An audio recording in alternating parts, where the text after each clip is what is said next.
सम्मान एवं पुरस्कार चित्रकला संगम भारत सरकार द्वारा उपराष्ट्रपति माननीय बीडी जत्ती द्वारा पुरस्कृत, हिंदी महाविद्यालय स्नातकोत्तर संस्था द्वारा सम्मानित एवं पुरस्कृत 1918, राजन चौधरी पुरस्कार 2022 से भी उन्होंने सम्मानित किया गया है। हिंदी मिलाप की प्रतिष्ठित संस्था युद्धवीर फाउंडेशन द्वारा पुरस्कृत, स्वर्गीय रवि मोहन ठाकुर साहित्यिक पुरस्कार 2022 से भी उन्हें सम्मानित किया गया है। सलारजंग संग्रहालय भारत सरकार द्वारा गांधी ज्ञान प्रतिष्ठान द्वारा 2006 में भी उन्हें सम्मानित किया गया है। भारतीय संस्कृति निर्माण परिषद हैदराबाद शाखा द्वारा महारानी झांसी अवार्ड 2010 में उन्होंने पाया है। रक्षा एवं अनुसंधान संगठन DRDO तथा नगरद्वय की विभिन्न शिक्षक एवं साहित्यिक संस्थाएं द्वारा भी उन्हें सम्मानित किया गया है। डॉक्टर सुरभि दत्त का परिचय आज मैं यहीं पे खत्म करती हूँ। धन्यवाद।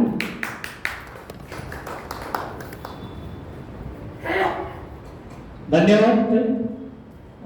जास्तीचा वेळ आपला न घेता आदरणीय आपल्या उदगीर नगरीचे PI साहेब यांचं आगमन या ठिकाणी झालंय। त्यांचं या वाचक संवादामध्ये हार्दिक हार्दिक स्वागत करतोय। जाधव सरांना घेऊन या। उदगीर नगरीचे पोलीस इन्स्पेक्टर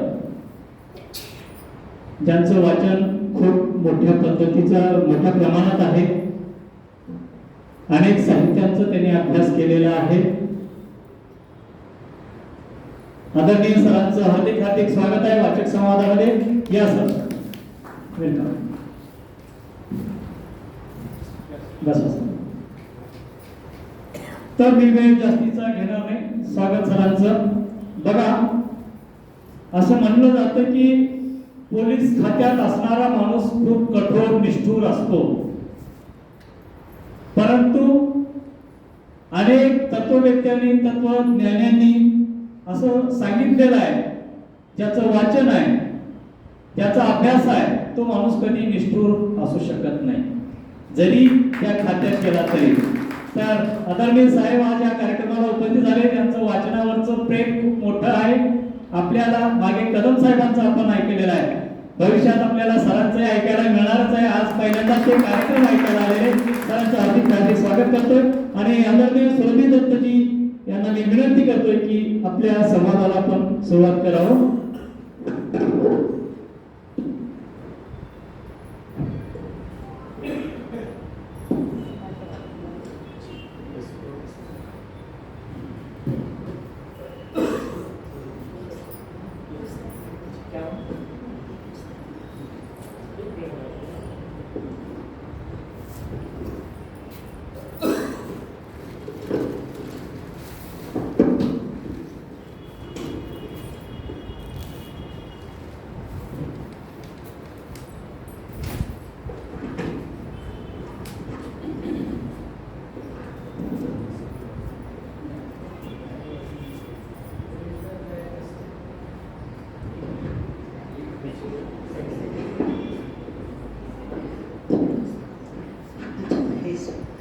ठीक है, अपने हिसाब से मैं हाँ, इसकी आवश्यकता तो नहीं है ना, शायद इसकी आवश्यकता है।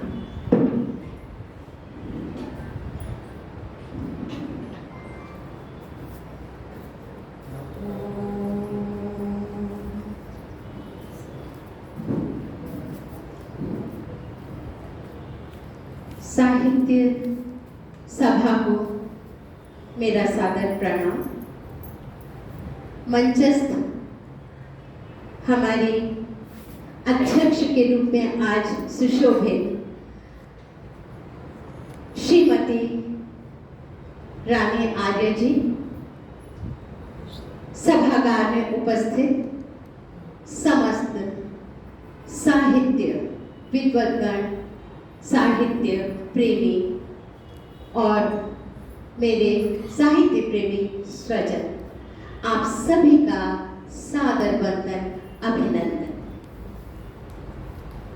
विशेष रूप से परम आदरणीय अनंत कदम जी का मैं हृदय से अभिनंदन करती हूँ, धन्यवाद करती हूँ कि आज उन्होंने मुझे अपने ही नगर में आमंत्रित किया है, मेरे अपने लोगों के बीच। बहुत बहुत धन्यवाद आदरणीय, ये मेरा सौभाग्य है। मैंने कभी नहीं सोचा था कि ईश्वर मुझे यह भी पुरस्कार प्रदान करेगा। और दूसरा आपका बहुत बहुत धन्यवाद कि आपने सागर घोषा के परम कवि आदरणीय पद्मश्री गरकेपाटी नरसिंह राव जी की अनुपम कृति सागर घोषा पर के जो अनुदित कृति है सागर सोर, उस पर मुझे अपने विचार अभिव्यक्त करने का सुअवसर प्रदान किया है। सहस्रावधानी जी की अनुपम कृति सागर घोष तेलुगु के सुंदर छंदों में बद्ध है और यह इसका अनुवाद सागर सोर के रूप में बहुत सशक्त और सटीक हुआ है। महिला दिवस का उपलक्ष्य है और इसे बहुत सुयोग कहेंगे कि जिस पुस्तक का आज मैं परिचय दे रही हूं उसकी दो विदुषी साहित्यकारा और अनुवाद की हस्ताक्षर डॉक्टर टी वसंता एवं डॉक्टर सुमन लता जी के कर कमलों से इसका अनुवाद हुआ है। मैं उनका वो यहाँ उपस्थित नहीं है, लेकिन कहते हैं कि मन की वाणी दूर तक जाती है, तो इस कार्य के लिए मैं उनका अभिनंदन करती हूँ। इस सागर घोष का जब सागर सोर के रूप में अनुवाद हुआ, तब आप दोनों ने मुझसे संपर्क किया था और कहा था कि ये कार्य संपन्न हो गया है सुरभि जी, और हम चाहते हैं कि आप इस अवसर पर जब इसका विमोचन हो आप उपस्थित रहें। तो वहां पर परम आदरणीय गरकेपाटी जी के समक्ष मुझे अपने उद्गार प्रकट करने का सौभाग्य प्राप्त हुआ था और ये दूसरा सौभाग्य आज मुझे प्राप्त हुआ है।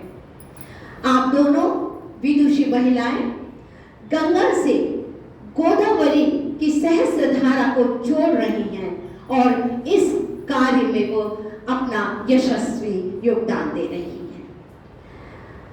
जब अनुदित कृति सागर सोर मेरे हाथों में आई, ये एक मैं कहूंगी कि जो सागर घोषा है वो छंदबद्ध काव्य है, लेकिन जो सागर सोर का अनुवाद हुआ है वो छंद मुक्त है, क्योंकि गरकेपाटी जी के छंदों के समकक्ष दूसरा कोई ग्रंथ रचना असंभव है।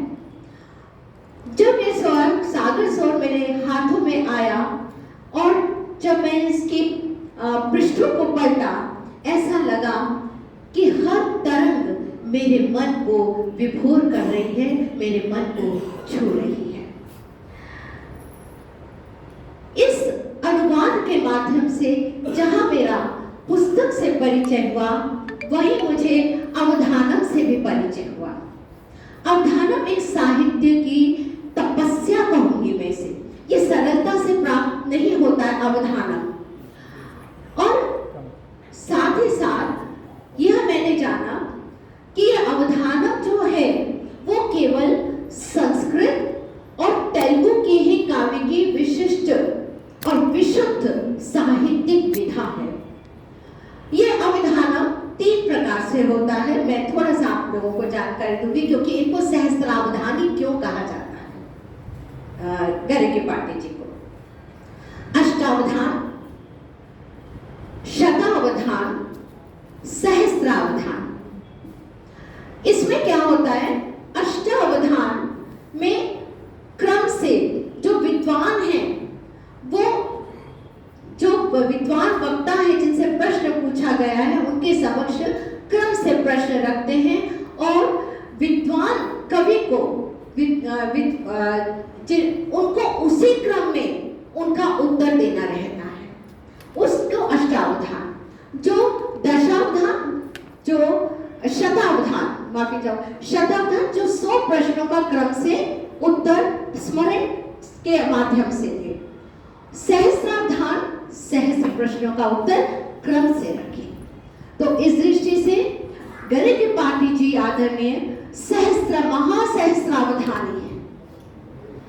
और यहाँ एक और बताऊंगी, सागर घोषा, क्योंकि जब इस पुस्तक के बारे में मैं बात कर रही हूँ तो उन दोनों का अंतर भी मैं आप सब आदरणीय के समक्ष रखना चाहूंगी। सागर घोषा, हम प्राय बोलते हैं सागर घोष, समुद्र की आवाज, लेकिन घोषा जो शब्द है उसमें दोनों अर्थ आते हैं।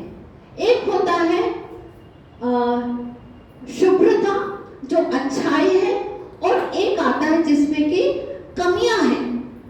तो घोषा शब्द में आपका सुख भी सम्मिलित है और दुख भी सम्मिलित है, प्रसन्नता भी सम्मिलित है और वेदना भी सम्मिलित है, इसीलिए इसको सागर घोषा कहा गया है।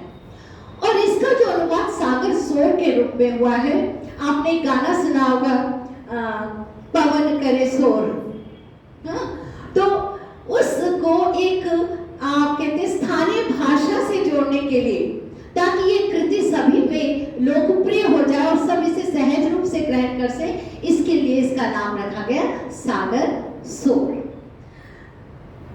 एक और बात, जैसे मैंने कहा कि आदरणीय कवि जो है वो अवधानम के मर्मज्ञ हैं, और ये भी बताना चाहूंगी कि ये 1116 पद्यों में बंधी ये जो रचना है आदरणीय गरीब पाटिल जी को कंठस्थ है।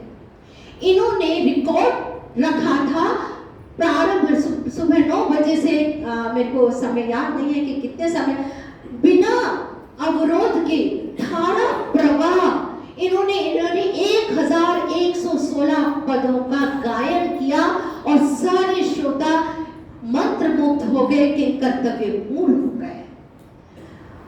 और आज हम उनके महान व्यक्ति के विषय में यदि बात करते हैं तो ये तो ईश्वर की ही कृपा है।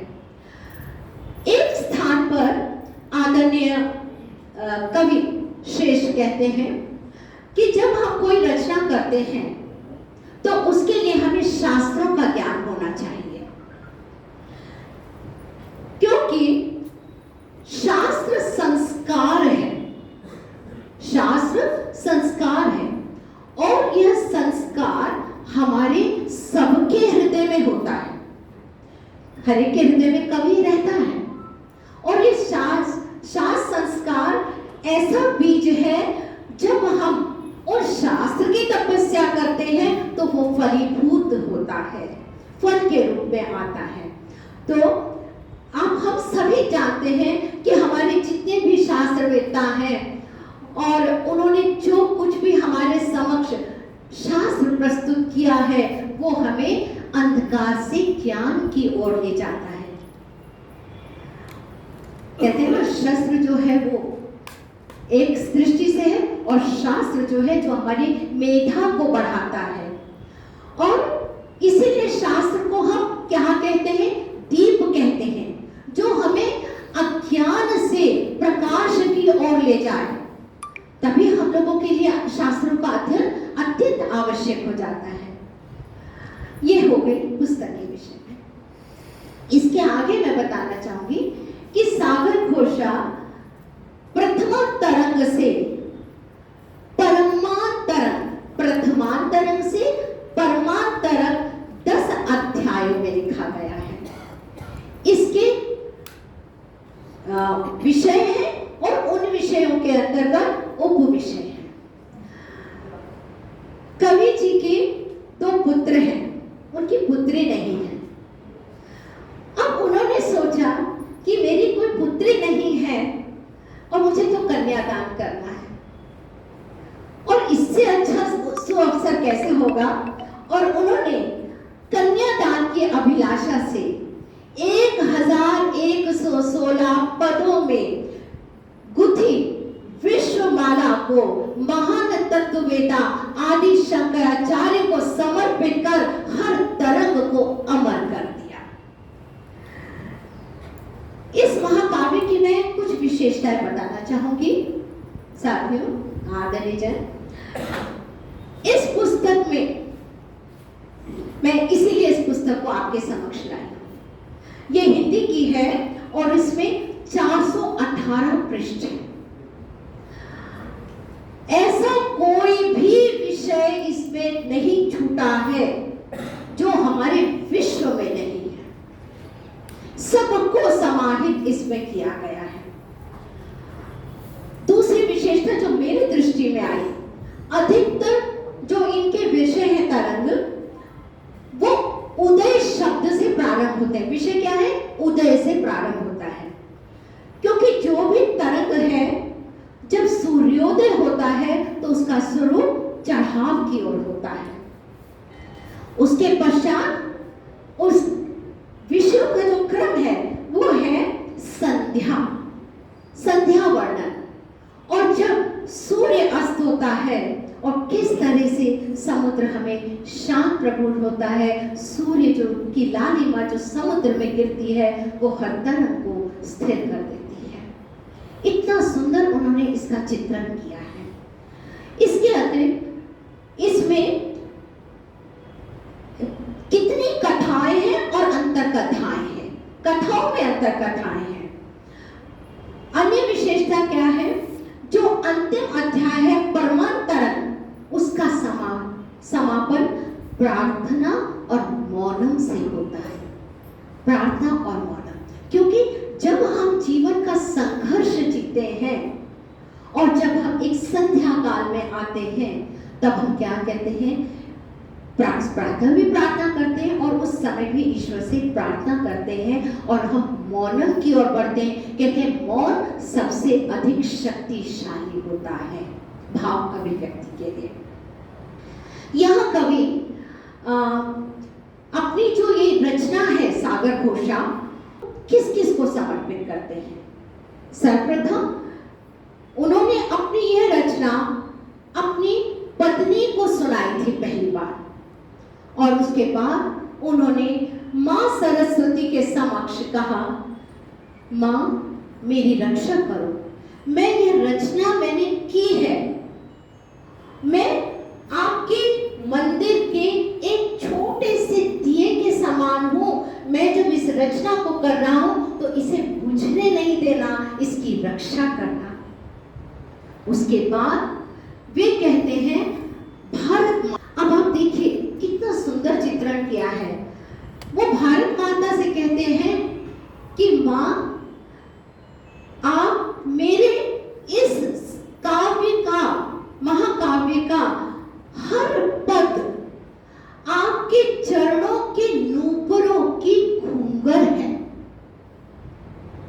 कितना सुंदर है कि भारत माँ, माँ ये आपके नूपुर के चरणों के नूपुर का घुंघरू है कि जब भी ये पढ़ा जाए तो वह विश्व को संदेश देने वाला हो।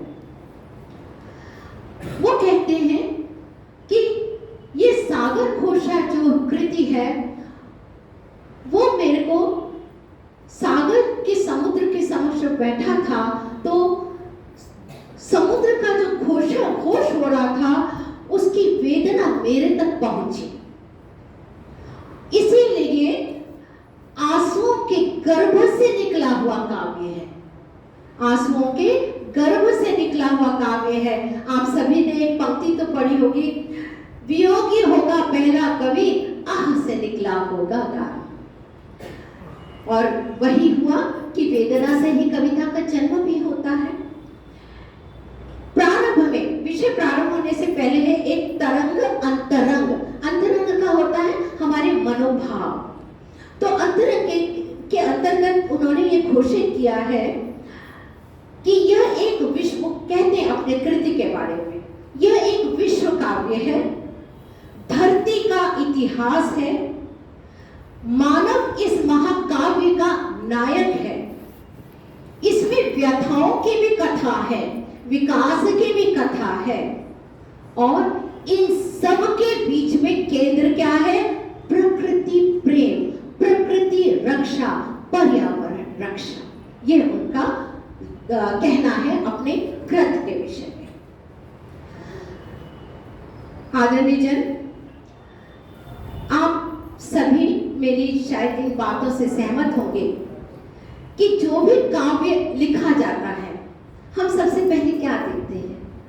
वो सरस हो, मधुर हो, लय हो, उसमें मानवीय मूल्यों से सज्जित हो, आदर्श मनुष्य, आदर्श समाज और आदर्श राष्ट्र का लक्ष्य रखता हो, लोक मंगल का ध्येय हो, लोक मंगल का ध्येय हो, वसुधैव कुटुंबकम का ध्यान हो। जब तक हम वसुधैव कुटुंबकम का ध्यान नहीं करेंगे, तब तक हम अपने ध्येय पर नहीं पहुंच सकते।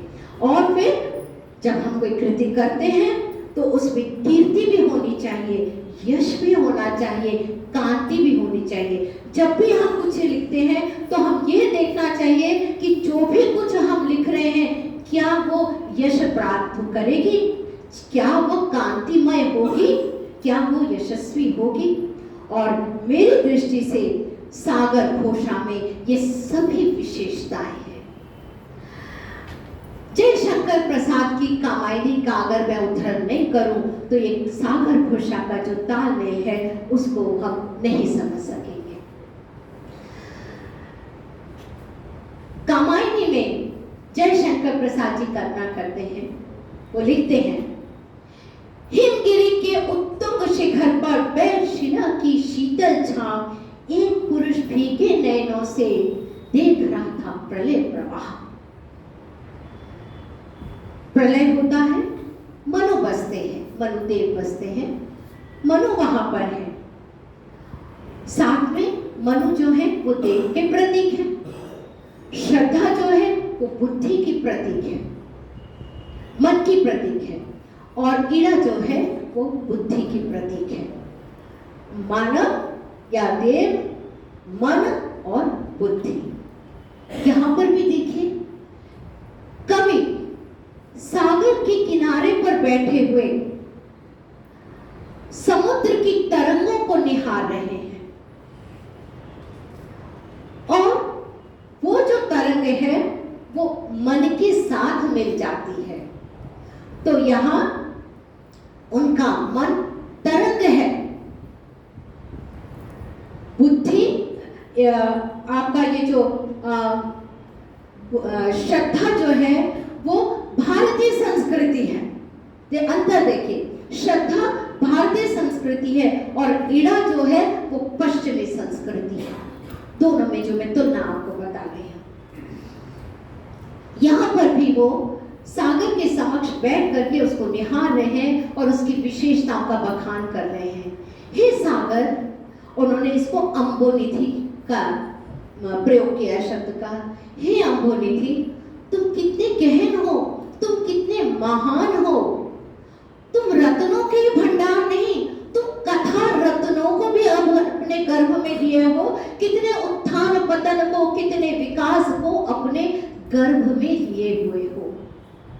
जब कवि सागर के समक्ष बैठ के उसके रूप का गुणगान कर रहे थे, तभी एक तरंग उनकी गोद में आ गई।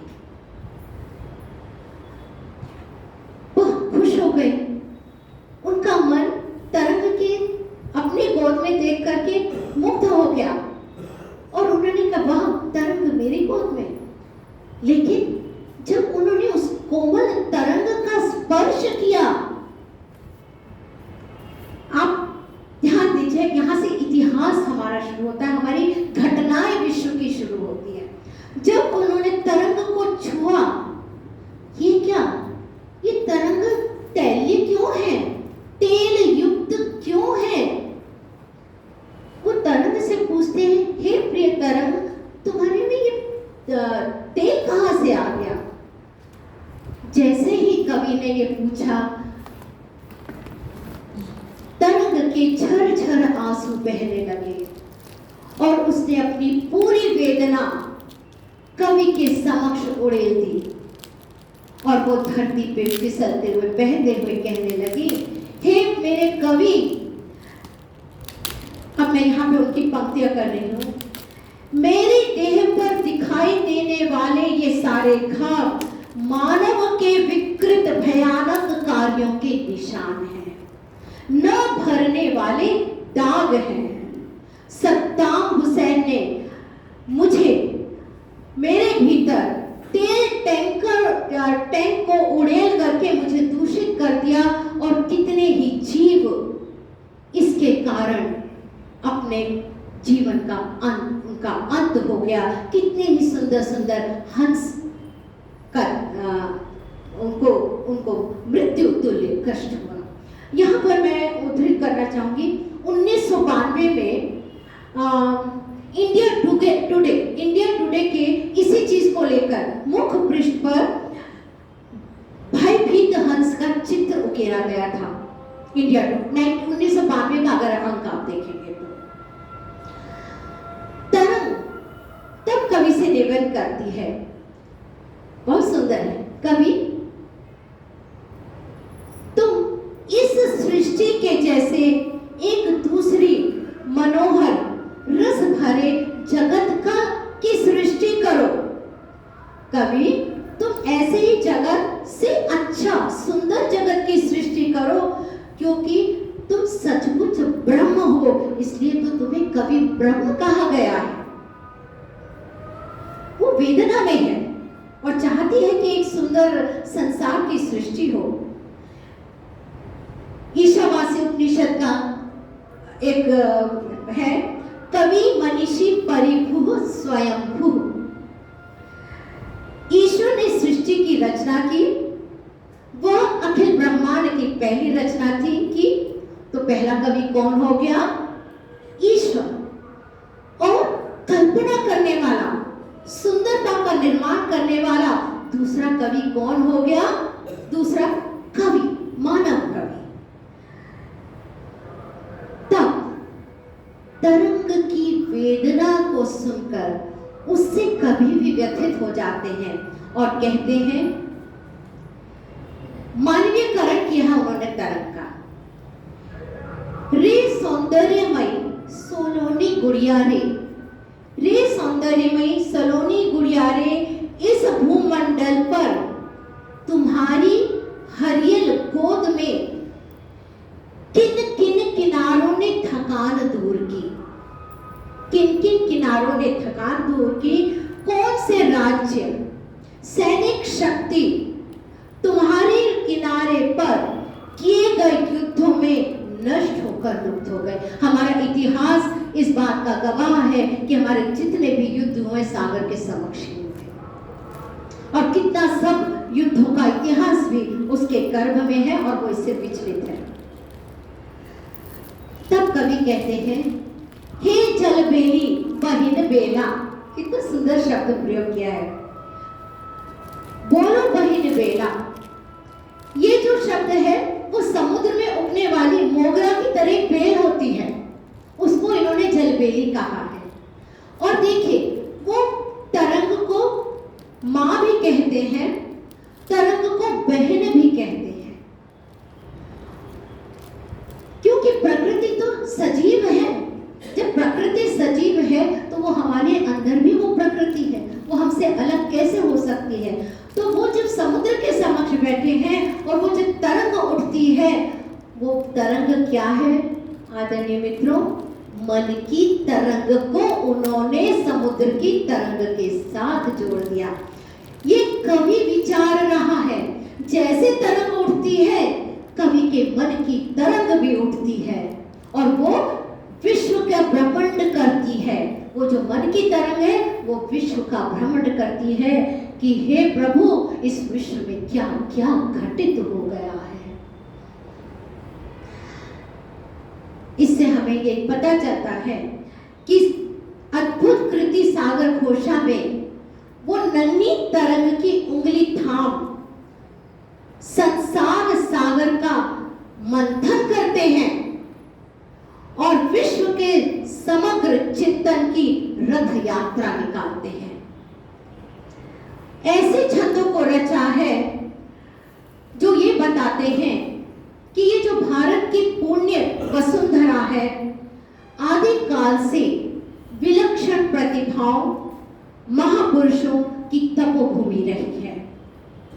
यहाँ पर संस्कृति का विकास हुआ है, लोक कल्याण की भावना ने जन्म लिया है, धर्म व्याप्त हुआ है, ज्ञान विज्ञान से ये पल्लवित पुष्पित है। ये ज्ञान विज्ञान वर्तमान का नहीं है, ये वेदों से निकला हुआ ज्ञान विज्ञान है जो आज और आगे बढ़ गया है। तो ऐसी उर्वरा हमारी भूमि रही है। यहाँ पर आप जब ये पुस्तक हाथ में लेंगे तो किस तरह से मानव का विकास हुआ है इसका पूरा चित्रण किया गया है। मत्स्य अवतार से लेकर कलिका अवतार तक उसकी कथाओं और उसके भीतर की उपकथाओं, आपने देखा होगा भारत में जितनी भी कथाएं हैं उस कथा के अंतर्गत अंतर कथाएं भी चलती रहती हैं जो किन्हीं रूपों में एक संदेश देती हैं। तो उन्होंने सारे अवतारों का यहाँ पे उल्लेख किया है और यह बताया है कि ये जितने भी अवतार हुए हैं ये मनुष्य को मार्ग दिखाने के लिए हुए हैं कि मनुष्य तुम संभल जाओ। ईश्वर ने जो तुम्हें ये अनुपम जीवन दिया है, ये जो सृष्टि रची है, उसकी रक्षा भी करो क्योंकि वही तो तुम्हारा रक्षक है। अगर वो अब तुम उसकी रक्षा नहीं करोगे तो वो तुम्हारी रक्षा कैसे करेगा। मर्यादा पुरुषोत्तम राम का धर्म और मर्यादा पालन, योगी पुरुष का निस्वार्थ कर्म, कर्तव्य पालन, बुद्ध महावीर का माया त्याग, ये तो विशेषता हम सभी जानते हैं। संत ज्ञानेश्वर से भक्ति मार्ग का हमें ज्ञान मिला है। संत ज्ञानेश्वर की यह वाणी हर काल में मानव को सीख देती है। भावे मेरा भक्ति, भक्ति मेरा मुक्ति, बले मेरा शक्ति बोलू नाय। भाव के बिना भक्ति कहाँ?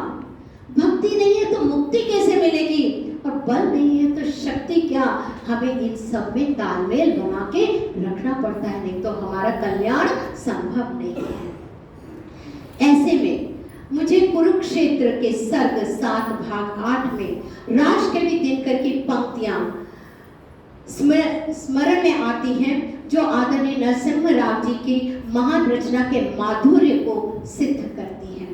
क्योंकि जब हम कवि को पढ़ते हैं तो हमारे सामने दूसरे कवि भी आते चलते हैं। उन्होंने क्या क्या कहा था, जैसे जयशंकर प्रसाद की कामायनी आ गई। दिनकर तो मेरे प्रिय है, तो दिनकर कई बार इस हमारे मेरे उसमें आए हैं। ये पयोधी सबका मुख करता, विरत लवण कटु जल से, देता सुधा उन्हें जो मत दे इसे मंदराचल से। साधारण तो वो नमक हमें देता है, लेकिन अमृत किसने दिया? जिसने उसे पर्वताचल से, मंदराचल से जब मथा गया तभी उसे अमृत प्राप्त हुआ है। तो हर चीज को परिश्रम करना पड़ता है। हमें इस पृथ्वी जो भी करना है, कल्याण के कार्य कर रहे हैं, वो ऐसे ही प्राप्त नहीं हो जाते। हमें उसके लिए अपने जीवन की आहुति भी देनी पड़ती है, तभी हमें अमृत प्राप्त होता है। ये कहना अतिशयोक्ति नहीं होगी कि महाकवि सहस्त्राध्यायी ने अपनी तुलिका से छंदबद्ध ऐसा महाकाव्य रचा है जिसने इतिहास रच दिया है। जब इसे कवि कहते हैं कि ये विश्व काव्य है, और जब मैंने इसे पढ़ा तो मैंने कहा ये विश्व काव्य ही नहीं है, ये तो विश्व कोश है। आप 100 ग्रंथ पढ़ेंगे तो आपको चीज सामने आएगी। जब आप इस पुस्तक को पढ़ेंगे ना, आपको पूरे विश्व का, देश विदेश का, प्रकृति का, शास्त्रों का संपूर्ण ज्ञान इस पुस्तक में मिल जाएगा। इसलिए मैंने कहा यह पुस्तक विश्व की कोश है, नई पीढ़ी के लिए बहुत ज्ञानवर्धक है और ये शोधनीय पुस्तक है। कवि ने अपनी इस सागर घोषा, जिसका अनुदित कृति सागर सोर है, एक ईशावासी उपनिषद का एक मंत्र है कि सत्य का मुख जो है वो चमकीले आवरण से ढका हुआ है, हमें उसे खोल के उस हटाना पड़ता है, तभी वो हमें उसकी चमक प्राप्त होती है।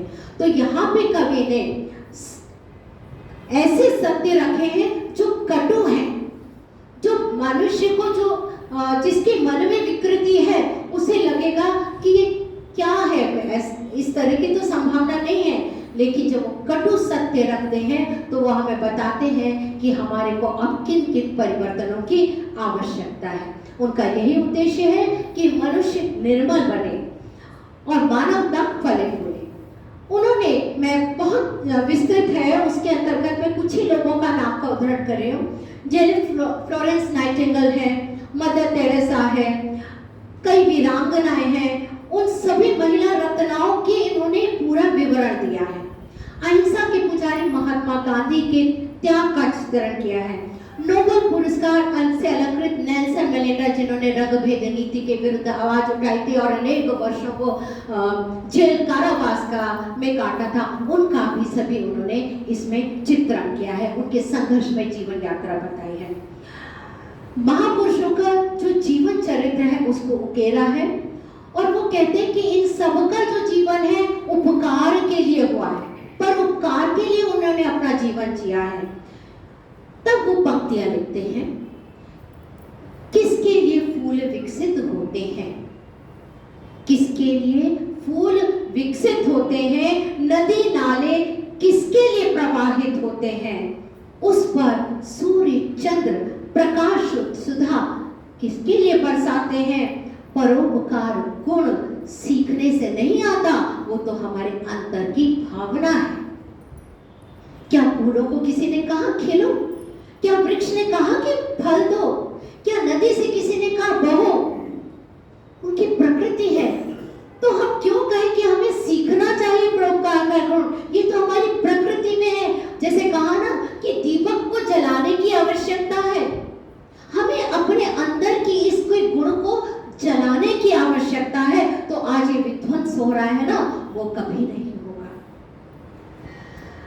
कवि के मन की प्रत्येक तरंग वेदना के रूप में उठती है। यहाँ पर मेरे को एक पद बहुत सुंदर लगा था, मैं उसका चित्रण करने से नहीं रह पा रही हूँ। महाकवि गुणाढ्य की कथा है। जब मैंने पढ़ा मन मेरा हृदय द्रवित हो गया था।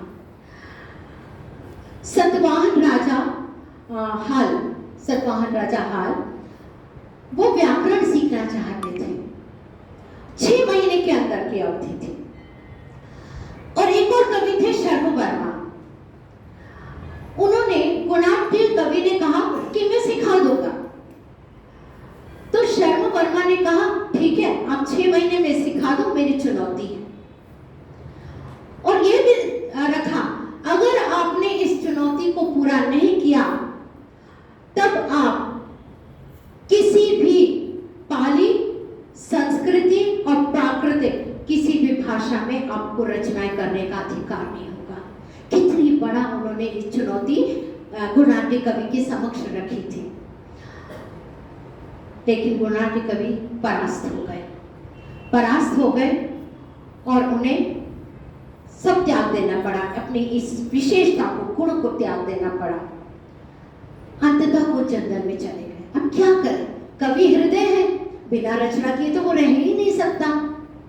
तब उन्होंने पिशाच भाषा सीखी। उस पिशाच भाषा में उन्होंने बहुकड़ा नाम का ग्रंथ लिखा, बहुकड़ा रचना की। और वे सतवाहन राजा हाल के समक्ष गए और कहा कि मैं ये अपना ये जो महाकाव्य है ये आपके समक्ष सुनाना चाहता हूँ। हाल राजा ने इनकार कर दिया। कवि की कोई रचना नहीं सुने, हमारी एक छोटी सी रचना नहीं सुने तो लगता है बिना सुने लोग चले गए। और इतना महान कवि जब इतना महान रचना करता है और कोई उसका सुनने वाला नहीं होता, उस समय तो राजाओं के समक्ष ही रचनाएं रखी जाती थी। वो बहुत बेचैन हुए। उसका चित्रण जो है वो तरंग किस रूप में करती है, उसके बाद में बताऊंगी। इस भूमंडल में कवियों के अपमानों के बारे में कहना है तो अग्निकण बरसाना पड़ेगा। हाल राजा अपनी रचना को एक बार, सिर्फ एक बार भी न सुनने को तैयार जानकर अपमान से तिल तिल जलकर समस्त काव्य को जला दिया उसने। एक क्षण भी नहीं सोचा। तरंग कहती है, देखा कवि, कितनी भयंकर घटना घटी। काव्य माने सद्गुणों की राशि है। कितना कुछ है काव्य में, रस है, छंद है, अलंकार है, बिंब है, उपमानों से ओतप्रोत अमूल्य निधि है काव्य। लेकिन अग्निदेव ने उसका तिरस्कार नहीं किया, अपनी जिह्वा को, लाल जिह्वा को खोल गुढ़ाटी की उस बहुकला को ग्रहण कर लिया। भाव देखिए कितना सुंदर, वास्तव में ये चित्रण बहुत सुंदर किया गया है। कवि की कल्पना हर छोटे छोटे स्थलों पर देखने के लिए मिलती है।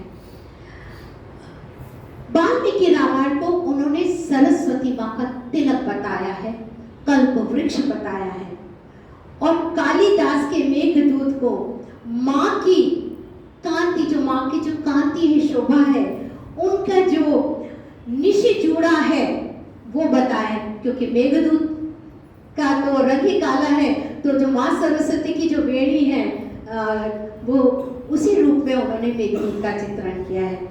और जो सागर में से उठने वाला फेन शुभ्र होता है, सफेद होता है, उसको उन्होंने उसका परिधान बताया है। कितना उन्होंने मानवीकरण करा है। काव्य क्या है, उसका स्वरूप क्या है, उसके बारे में बहुत अच्छी पंक्तियां हैं। काव्य एक महान वृक्ष है। कवि क्या कहते हैं, काव्य महान वृक्ष है, वृक्ष की अंतिम टहनी पर रस भरा आम है। कितना मधुर होता है वो आम। जब हमारे समक्ष चलते चलते इस तरह से रस भरा आम आता है तो लगता है हाथ बढ़ाओ और उसे अपने ले लीजिए, ऐसा इच्छा होती है। तो जब एक काव्य एक श्रेष्ठ कृति होती है तो वह एक रस भरे आम की तरह होती है। ऐसे में जब मैं ये पढ़ रही थी तो मुझे राम रक्षा स्तोत्र का एक श्लोक याद आ गया। कूजंतम राम रामेति मधुर मधुराक्षरम आर्य कविता शाखा वंदे वाल्मीकि कोकिला। कितना तारतम्य है। हर कवि, चाहे रामायण लिखने वाले हों, चाहे आगे कितने भी महान हो, सबने इसी तरह से अलग अलग अपनी भावनाओं को अभिव्यक्त किया है। कितनी एक और महत्वपूर्ण बात बताऊंगी। कवि ने वेदों को बहुत महत्व दिया है। उन्होंने कहा, देख हम सभी जानते हैं कि हमारे ऋषि दयानंद सरस्वती ने जो संस्कृत के वेद था उनका हिंदी में गुजराती थे और हिंदी में अनुवाद किया, ऋग्वेद भाष्य लिखा, और उसी को सम्मान देते हुए कवि ने भी वेदों को महत्व दिया है। ये जो वेद है ये सृष्टि के पहले काव्य ग्रंथ है, जिसमें मैं बोलती हूँ सामवेद तो है वो गान ही वेद है। और इसमें तो सारा हमारा विज्ञान अर्थशास्त्र और हमारा आयुर्शास्त्र सभी कुछ इसमें है। शासन तंत्र हमारा इसी में है। तो वेदों से हम वंचित कैसे रह सकते हैं। इसी के पर कवि कहते हैं भारत भूमि वेद भूमि है, यज्ञ भूमि है, ऋषियों की भूमि है। और उन्होंने मंत्र का उल्लेख भी किया है, अग्नि नीड़े पुरोहितम यज्ञस्व देव मृत्युजम होतारम रत्न धात्मम। वे कहते हैं यह मंत्र विश्व कल्याण का आधार बना, सारे जगत को दीपमय कांतिमय करने वाला बना। यज्ञ श्रेष्ठ कर्म है। यहाँ यज्ञ श्रेष्ठ कर्म कवि जो व्याख्या करते हैं और जो हमारे लोगों ने भी कहा है, केवल आहुति देना यज्ञ कर्म नहीं, वो तो है ही श्रेष्ठ कर्म है क्योंकि प्रकृति शुद्ध बनती है। लेकिन यज्ञ कर्म क्या है, अपने कर्तव्यों का निर्वाह करना, अपने प्रतिदिन के कर्तव्यों को पूर्ण करना, यही हमारा यज्ञ कर्म है। पद्मश्री सहस्त्रावधानी जी के विश्व काव्य में सृष्टि से लेकर वर्तमान तक जो कुछ भी घटित हुआ उन सभी का उन्होंने क्रमबद्ध उल्लेख किया है। वहां पर मैं महाभारत का एक श्लोक पढ़ना चाहूंगी क्योंकि वह इनके कहे हुए वाक्य को चरितार्थ करता है, सिद्ध करता है। धर्मे च अर्थे च कामे च मोक्षे च भरतर्षभ यदि हास्ति तदेन्द्र यत्रे हास्ति न कुत्रचित्। क्या कहा गया है? भरत श्रेष्ठ, धर्म, अर्थ, काम और मोक्ष के विषय में जो कुछ यहाँ कहा गया है वही अन्यत्र है, जो इसमें नहीं है वो कहीं पर भी नहीं है। यही चीज इस सागर घोषा महाकाव्य की विशेषता है। यहाँ पर कवि ने यह भी कहा है, इस धरती के जो हमारे राजा महाराजा रहे हैं वे अपने कर्तव्य से वंचित हो गए। जब उन्हें पृथ्वी का राज्य मिल गया, सुख वैभव मिल गया, वो उसी में खो गए और उससे उन्होंने अपने जो उनका लक्ष्य था उससे वे दूर होते चले गए। और कभी यही सोचते हैं कि मनुष्य को अपनी मनुष्यता से वंचित नहीं होना चाहिए। मनुष्य का अर्थ ही क्या है? मनुष्यता। मनुष्यता क्या है? अच्छाई करना। मानव देह हमको बहुत कठिनाई से मिलती है। तभी वो सागर घोषा में कहते हैं, एक कण जीवी से प्रारंभ हुआ, एक कण जीवी से प्रारंभ हुआ, बहुकोण जीवी में विकास हुआ, मानव के रूप में महाउन्नत विकास हुआ। और आगे कहते हैं, विकास तो हुआ परंतु काम, क्रोध, मोह, लोभ, मद, मत्सर्य इन षट शत्रुओं पर लगाम न डालने के कारण मानव दानव बनता जा रहा है। इस सबके अंतर्गत जो मैंने कहा कि प्रकृति मुख्य केंद्र है, तो कवि ने प्रकृति के सौंदर्य का उल्लेख करते हुए प्रातः काल का चित्रण किया है। क्या कहूं इन किरणों के बारे में, विद्युत प्रदान करती इस धरा को निःशुल्क, छांट छांट के बड़े धैर्य से पहुंचाती संसार के हर कोने में। ये प्रातः काल का चित्रण है और संध्या और सुबह को जोड़ते हुए उन्होंने बहुत सुंदर अनोखी कल्पना की है। संध्या की किरणों में उड़ने वाली चिड़िया की तरह विश्व के रहस्य को बतलाते हुए उड़ जाऊं। सुबह चूमते ही, जब सुबह छूती है पृथ्वी को, गुनगुना शहद की बूंदें टपकाने वाला फूल बन जाऊं, कि ऐसी चिड़िया बन जाऊं जो हर जगह जाके विश्व के रहस्य को बताए, और मैं सुबह का फूल बन जाऊं और एक सुंदर शहद टपकाऊं और सबको उससे रसिक्त कर दूं। इन सब से हमें क्या पता चलता है? प्रकृति माँ है, मित्र है, गुरु है। इसी ने हमें जीवन दिया है, फल फूल दिया है, लेकिन आज हम क्या कर रहे हैं? इसे प्रदूषित कर रहे हैं, इसकी संपदा का सर्वनाश कर रहे हैं। स्वार्थ के वश जल, वायु सबको प्रदूषित कर रहे हैं। इससे क्या हुआ? हम अपने पांव पर खुद ही कुल्हाड़ी मार रहे हैं।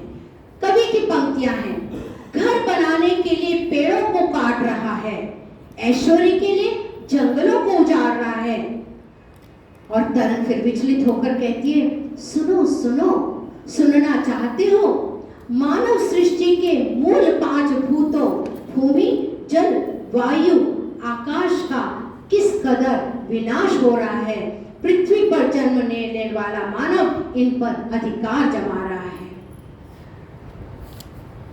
मनुष्य वास्तव में ईश्वर की सर्वश्रेष्ठ कृति है, परंतु आज वह अपना स्वयं का निर्माता कहला दंभ में भर उठा है। तकनीकी विषय भी उन्होंने तकनीकी और विज्ञान ने हमें बहुत कुछ दिया है, हमारे जीवन को सरल बना दिया है। कंप्यूटर है, मोबाइल है, रोबोट है, लेकिन कवि कहते हैं कि मानवीय संबंधों से हम दूर होते चले जा रहे हैं। और वह स्वर्ण युग था जब आदि शंकराचार्य, रामानुजाचार्य, अन्नमाया और तिक्कन्ना आदि जैसे तपस्वियों ने यहाँ पर सभी के लिए एक प्रशस्त मार्ग दिखाया, प्रकाशित किया। आज वह स्वर्ण युग कहीं खो गया है। सारे भूमंडल में युद्ध व्याप्त हो गया है। कवि व्यथित हृदय से बोलता है कि युद्ध होना अनिवार्य है। युद्ध क्यों होते हैं? हमारे को मनुष्य जो है माँ की गोद में जन्म लेता है, माँ की गोद में किलकारी मारता है, लेकिन अपनी दूषित इच्छाओं के कारण वो अपनी दुर्गति कर रहा है। युद्धों के संदर्भ में कवि ने काफी कुछ बातें कही हैं। वे कहते हैं, एक है कुरुक्षेत्र मेरे भीतर, जिसके संदर्भ में मेरे मन में विचार है, एक है कुरुक्षेत्र मेरे भीतर, एक क्षेत्र मेरे बाहर, द्वंद्व में फंसे रहे निरंतर। मनुष्य के भीतर बाहर द्वंद्व चलता है। मन में किसके अंतर्गत द्वंद्व चलता है? अच्छाई बुराई के बीच में, धर्म अधर्म के बीच में, न्याय और अन्याय के बीच में। जब हमारा मन कहता है नहीं यह अनुचित है, तब कौन विजय होता है? उचित विजय होता है। जब हम करते मेरा मन कहता है कि मैं ये ऐसा करूं और मेरा मन कहता है नहीं ये अनुचित है, यह अधर्म है, और जब मेरे मन का धर्म आगे आता है तो विजय किसकी होती है? धर्म की विजय होती है। यह हमारे भीतर का जो द्वंद्व है वो है युद्ध जो चल रहा है, और एक बाहर का युद्ध तो आपके समक्ष है। यूनान के शासक अलेक्जेंडर के संदर्भ में कवि लगते हैं, मानव सारी दुनिया का विजेता बन सकता है, परंतु अपने मन के अंधेरे पर विजय प्राप्त नहीं कर सकता है। हम आप सभी स्वीकार करते हैं कि युद्ध समस्या का समाधान नहीं है। युद्ध किसी भी युग में होने दो, कवि कहते हैं, किन्हीं दो के बीच में होने दो, यह तो अन्याय है, क्रूरता है। युद्ध जंगल की आग है, यह न कलियों को देखती है न वट वृक्षों को देखती है। ऐसे में दिनकर की रश्मि रथी के कृष्ण क्रोधित होकर दुर्योधन से कहते हैं, हे दुर्योधन, युद्ध की इच्छा रखने वाले, मृतकों से पटी भू है, पहचान कहां इसमें तू है। जो तूने लालच में इस युद्ध को स्वीकार किया है, आज क्या हुआ है? तेरे सारे सगे संबंधी पृथ्वी पर पड़े हुए हैं और तुझे क्या मिला है? ना 5 गांव तूने दिए, और आज ये तेरा राज्य भी तेरा नहीं रहा है, तेरे बंधु भी नहीं रहे हैं। हमारे धर्मशास्त्रों की शिक्षा यही कहते हैं, धर्मो रक्षति रक्षतः धर्म एव हतो हन्ति। यदि हम धर्म की रक्षा करते हैं, धर्म हमारी रक्षा करता है, और जब हम धर्म का विनाश करते हैं तब धर्म हमारा भी विनाश कर देता है।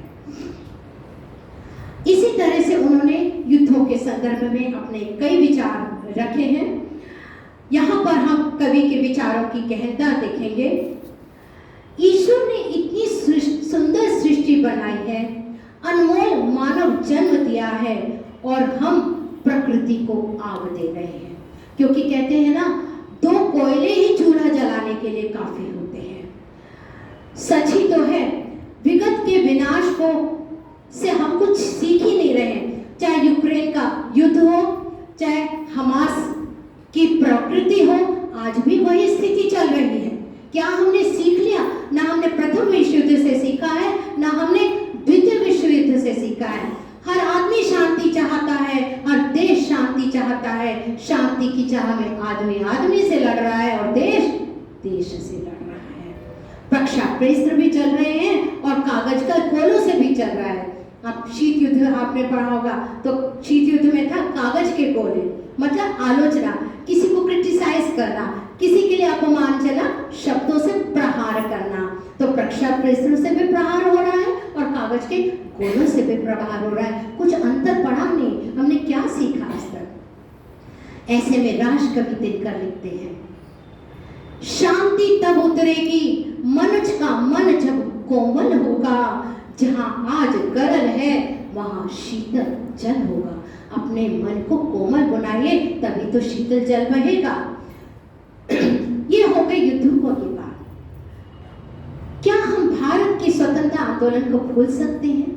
क्या हम अपनी परतंत्रता को भूल सकते हैं? उसका भी उल्लेख सागर घोषा में हुआ है।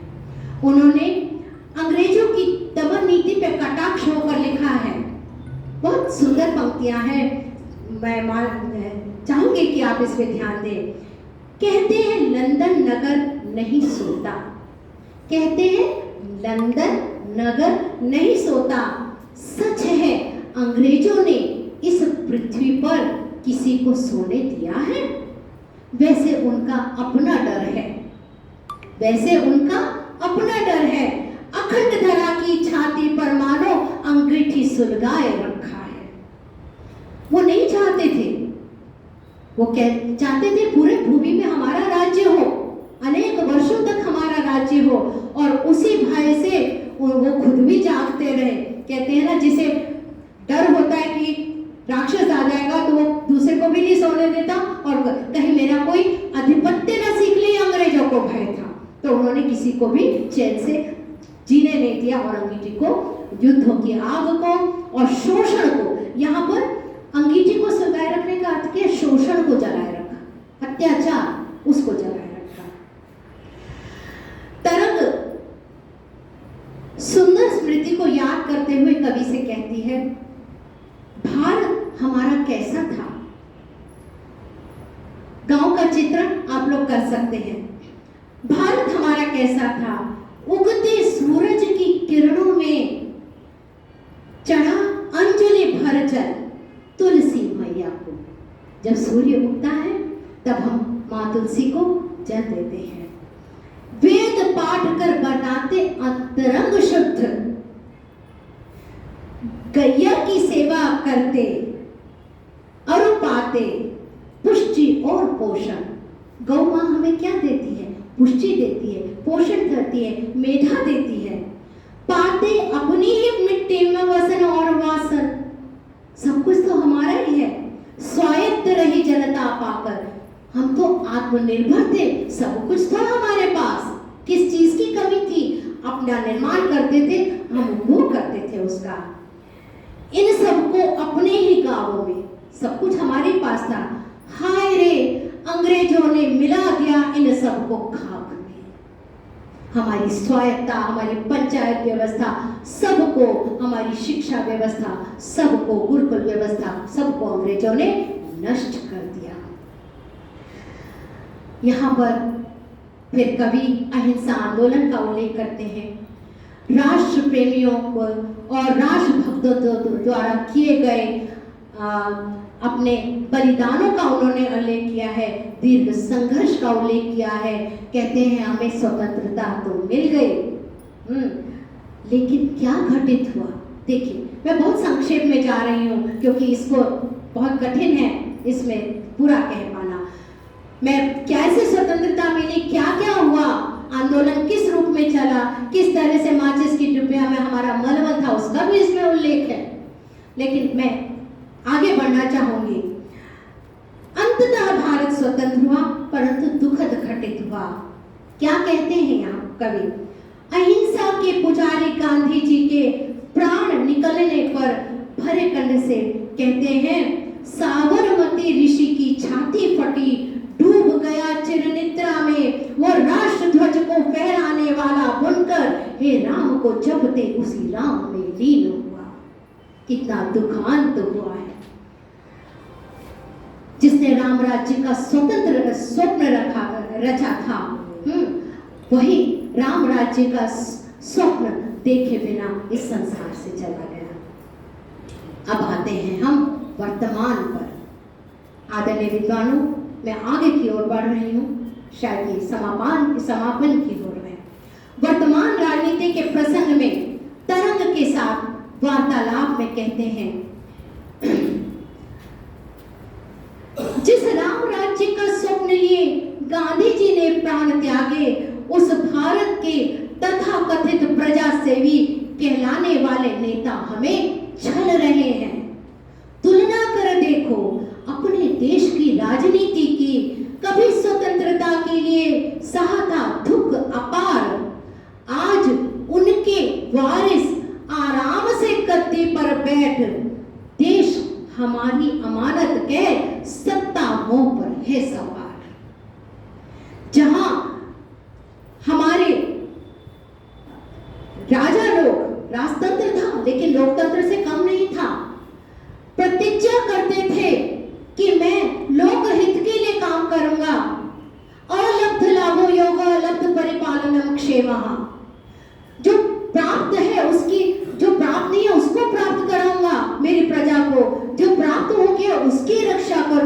लेकिन आज क्या है? प्राप्त करो, स्वयं के लिए प्राप्त करो, यह प्रवृत्ति हो गई है। और जब प्रतिज्ञा की जाती थी कि हम अपनी प्रजा के लिए कार्य करेंगे, आज वो भी कहीं लुप्त होती जा रही है।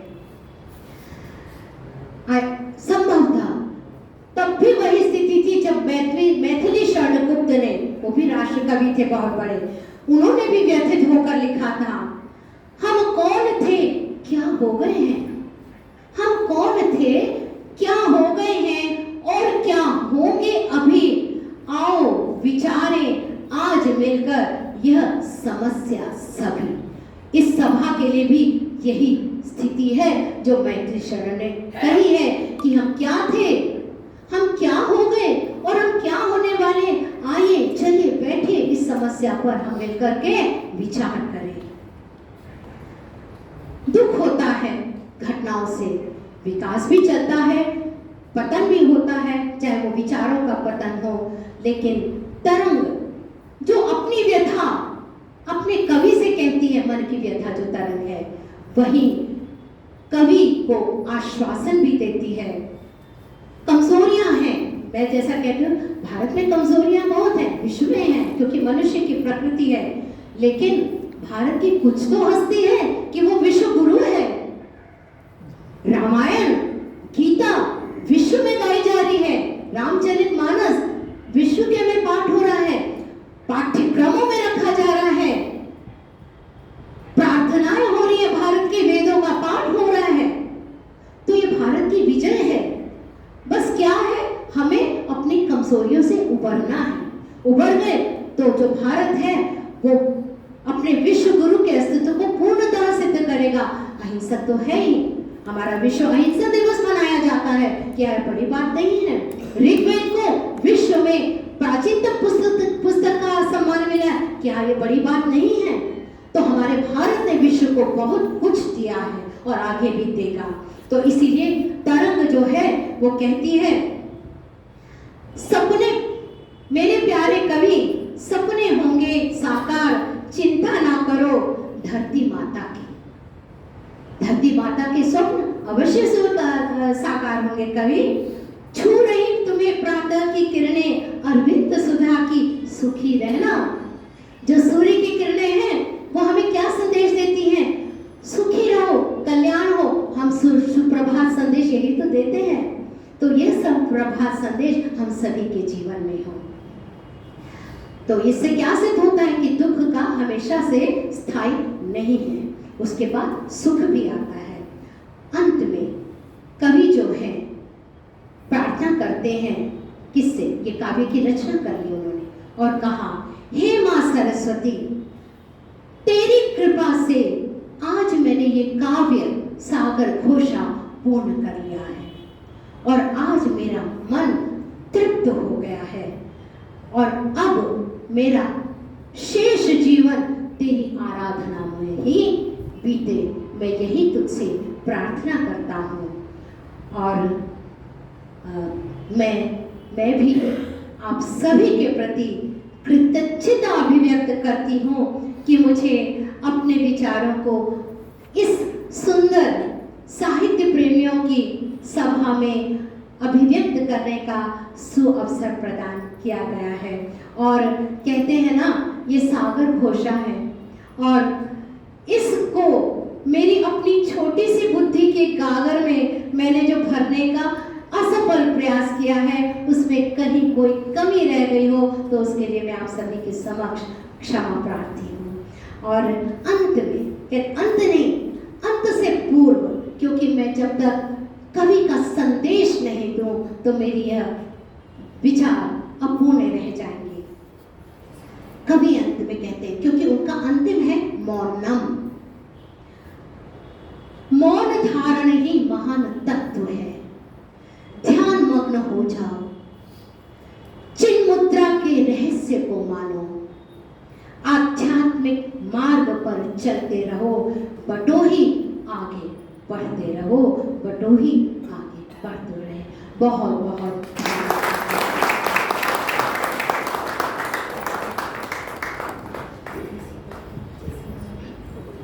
कृपा में एक रचना सुनाना चाहूँ।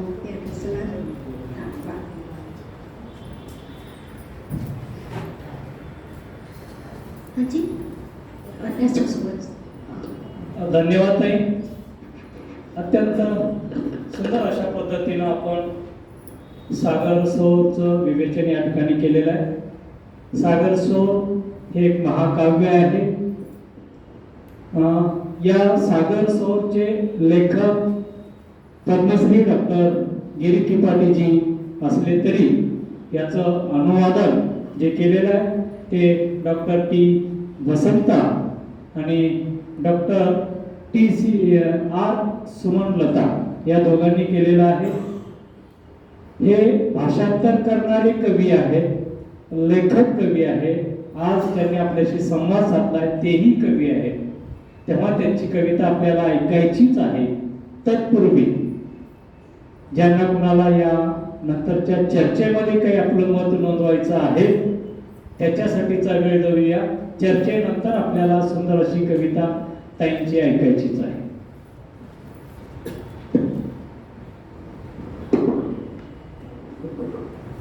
जहाँ न पहुँचे कवि वहाँ पहुँचे, जहाँ न पहुँचे रवी वहाँ पहुँचे कवी. सुधीर दत्तताईने अत्यंत चांगल्या प्रकारे विवेचन केलेलं आहे.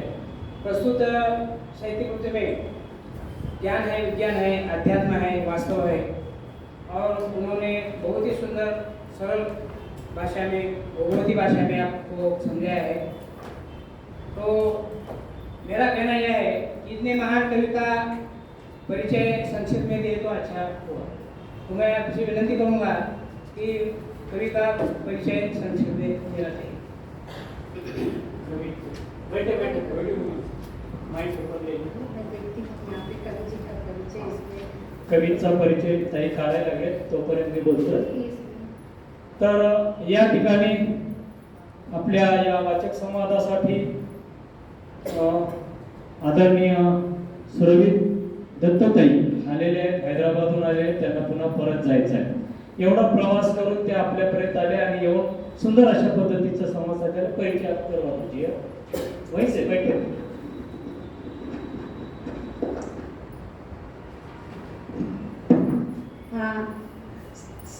सभा को मेरा पुनः नमस्कार. बहुत अच्छा कहा. इस और मेरा वास्तव में ध्यान नहीं गया था. परम आदरणीय पद्मश्री डॉक्टर गिरीश त्रिपाठी नरसिंह राव जी के माता पिता हैं गिरीश त्रिपाठी वेंकटरमणा, गिरीश त्रिपाठी वेंकटा सूर्यनारायण. आपकी शिक्षा MA तेलुगु में हुई है. MPhil भी आपने तेलुगु विषय से किया है और आपका PhD भी तेलुगु में हुई है. आपने 30 वर्षों तक संस्कृत और तेलुगु प्राध्यापक के रूप में कार्य किया है.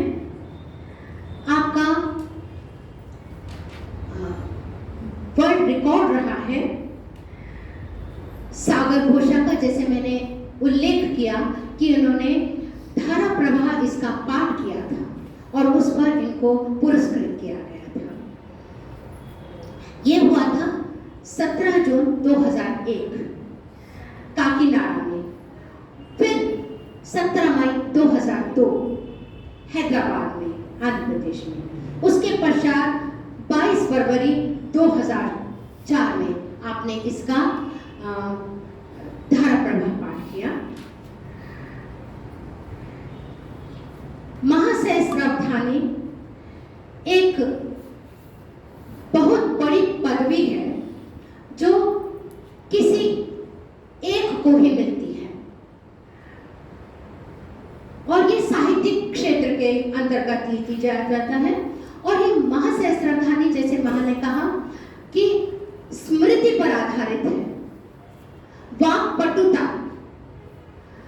आप वाणी के जादूगर हैं, सरस्वती पुत्र हैं और स्मरण शक्ति के धनी हैं. और जो स्मरण शक्ति के धनी होता है और जब वो हर प्रश्न का उत्तर बिना क्रम तोड़े उसी में देता है तब उसे यह पदवी प्रदान की जाती है. आपको इसी के कारण से महासहस्राब्धानी की पदवी प्रदान की गई है.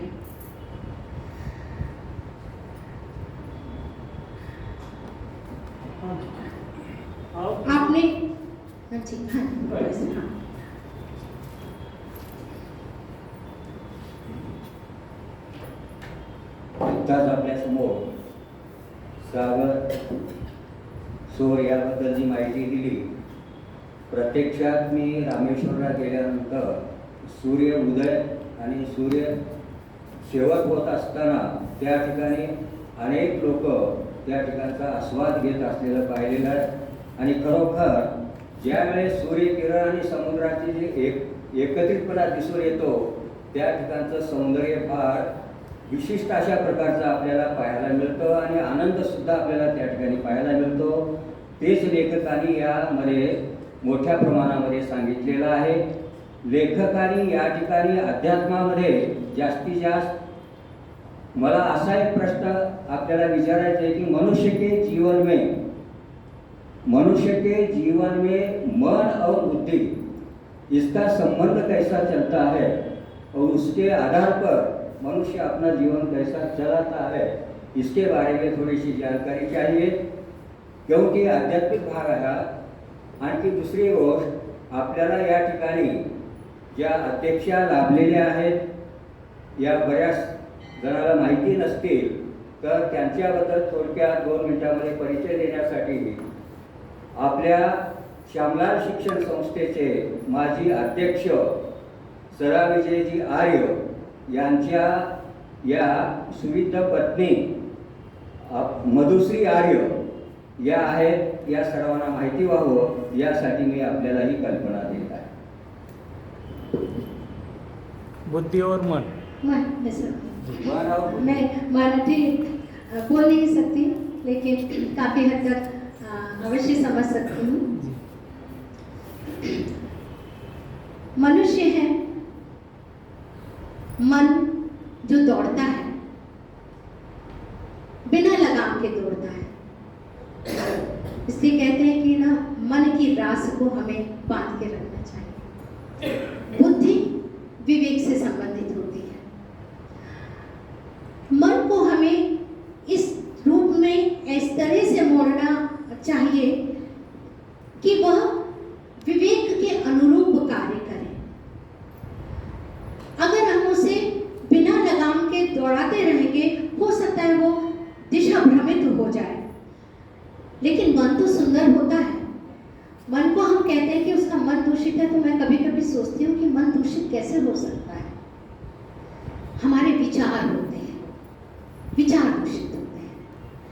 तो हमको जब हम जो हमारी सोच होती है वो मन को मेरी दृष्टि में हो सकता है कि मैं गलत हूँ, जो हमारी सोच होती है वो मन को भी प्रभावित करती है और मन उसके अनुकूल दौड़ता रहता है. तो हम ये चाहते हैं कि हम अपनी सोच को विवेक से जोड़ें, विचारशील बने और मन को विचारवान बनाएं. और जब विचारवान बन जाएगा और वह यह कहेगा कि भाई मेरे को यही शुद्ध कार्य करना है, इसके विपरीत नहीं करना है, वहीं पे मनुष्य की सार्थकता होती है. और मैं समझती हूँ जितना आदरणीय मधुश्री जी इस विषय में कह सकती है, शायद उतना मैं इस विषय में नहीं कह सकती. जी अध्यक्ष आणखी कोणी कोणाला काही बोलायचं? ओके.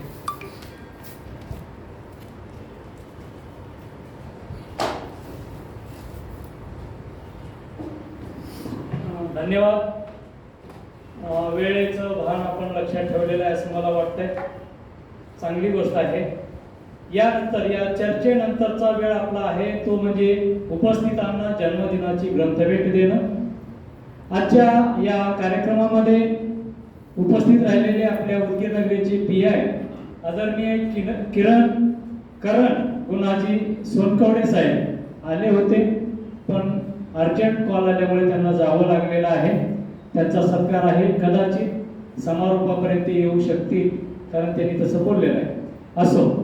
यानंतर प्राध्यापक डॉक्टर मुकेश जयकुमार कुलकर्णी यांचा जन्मदिन याच महिन्यामध्ये आहे. तेव्हा डॉक्टर मुकेश कुलकर्णी सरांना विनंती करतोय की आपण समोर यायचं आहे. आपला जन्मदिन आहे आणि आपल्या या जन्मदिनानिमित्त आपला सत्कार करण्यासाठी मी डॉक्टर सगर सरांना विनंती करतोय.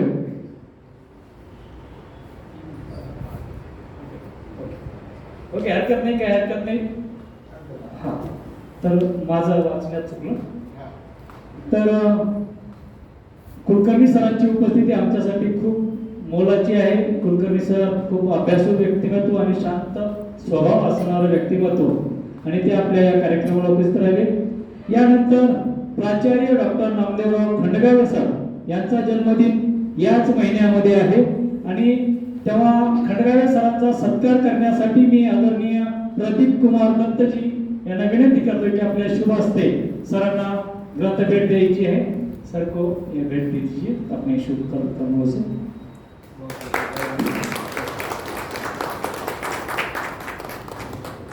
धन्यवाद.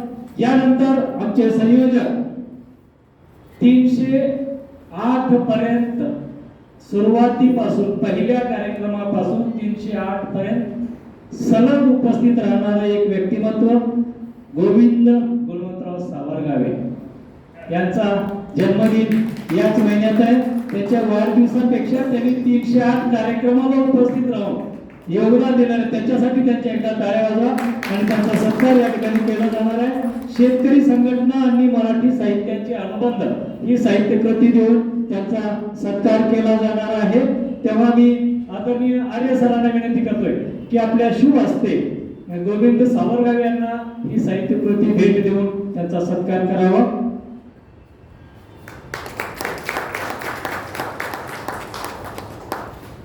धन्यवाद. यानंतर आजच्या या कार्यक्रमात उपस्थित असणाऱ्या आमच्या भगिनी सौभाग्यवती छायाताई दीक्षित यांचा जन्मदिन याच महिन्यातल्या 28 तारखेला आहे. तेव्हा त्यांना बाल सौरभ ही साहित्य कृती आता सगळ सरांकडून आपल्याला 15 साहित्य कृती भेट आलेली आहे. तीच साहित्य कृती ताईंना देऊन त्याचा सत्कार करणार. आजच्या संवादिका डॉक्टर सुरभी दत्तजी यांना मी विनंती करतो की ताईंना साहित्य कृती भेट द्यावी.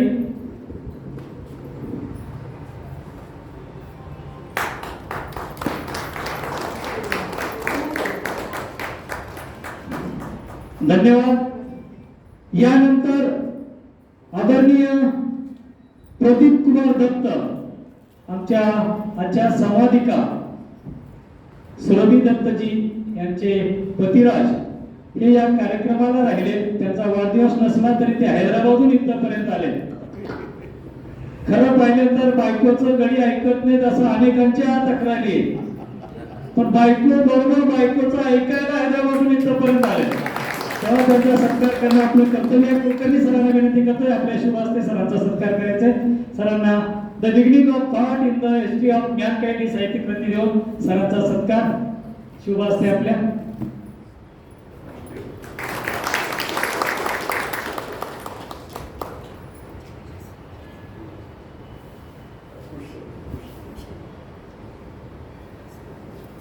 धन्यवाद सर.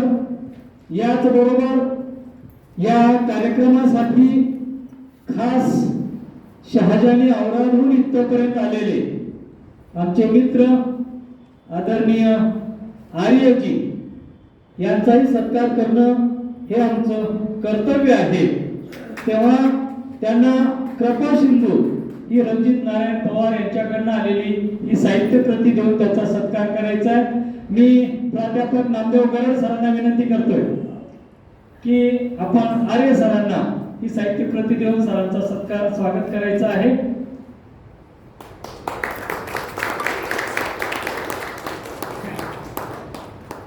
धन्यवाद. आजच्या संवादिका डॉक्टर सुरभी दत्त यांचा सत्कार करण्यासाठी आमच्या भगिनी आदरणीय अनिताताई जाधव यांना विनंती करतोय. अनिताताई जाधव गेले का? बाहर गेले? हरकत नहीं. तोंडारे ताईंना विनंती आहे. तोंडारे ताई आइए अपने हाथों से सुरभी दत्त जी यांचा सत्कार करायचा आहे. सन्मान पत्र, ग्राम गीता, एक ग्रंथ भेट आणि सन्मान चिन्ह देऊन. आइए आइए आप भी आइए. ये करो ऊपर आइए, ऊपर आइए सर. या सर या तुम्ही पण या. लग्नातला फोटो पाहिला नाही आम्ही. मी पाठवतो तुम्हाला. आता प्रत्यक्ष इथं समोर आहे रामाबरोबर. आता बरोबर काय काय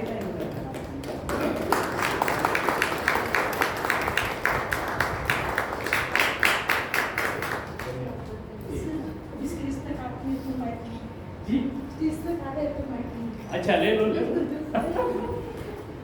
आई.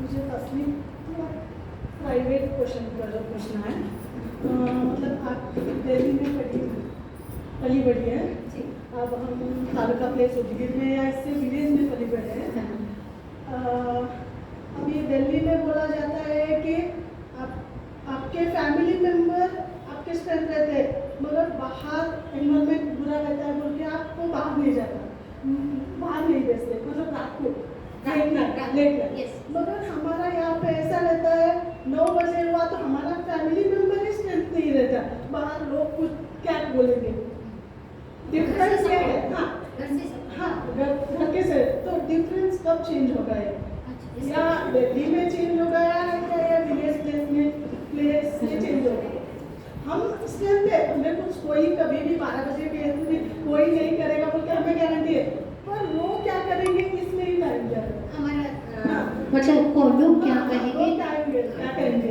रात को 9 बजे गए बाहर फिर रहे लड़कियां जी तो उनका मेंटेलिटी कब चेंज होगा ये मैं हाँ देखिए बहुत अच्छा ऐसा प्रश्न है अब क्योंकि महिला दिवस आ रहा है 8 मार्च को और ये ज्वलंत विषय है आपका आज नारी हर क्षेत्र में आगे है आज वो आप देखिए स्पेस के लिए भी कार्य कर रहे हैं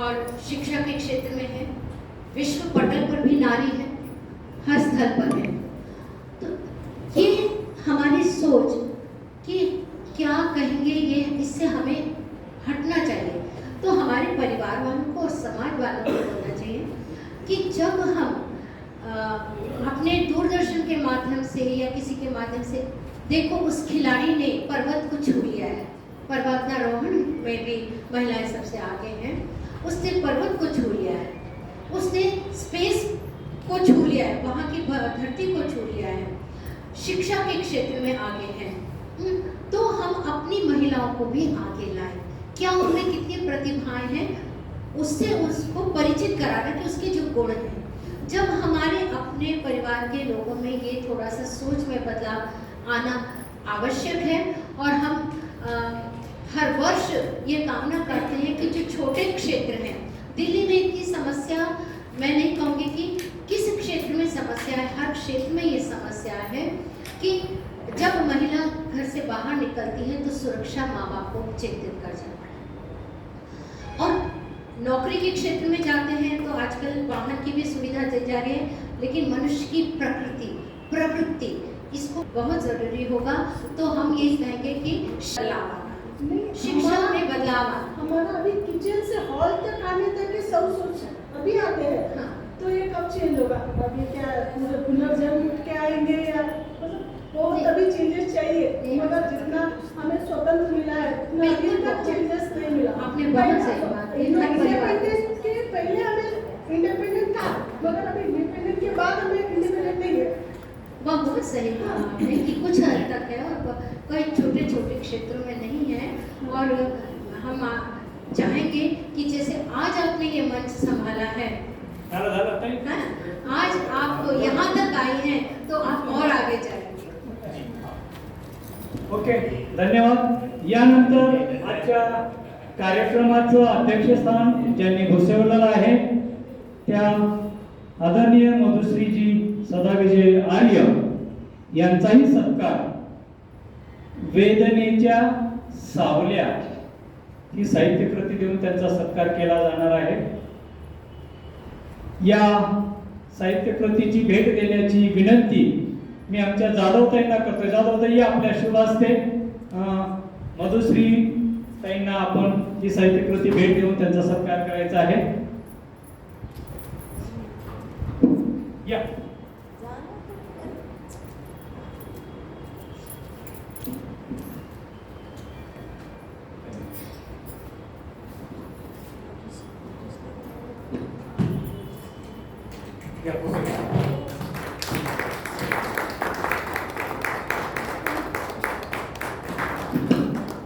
ओके, धन्यवाद। आप बैठे बैठे इस कार्यक्रम का अध्यक्ष समारोह आपको करना है, आपसे विनती है, बैठे बैठे समारोह।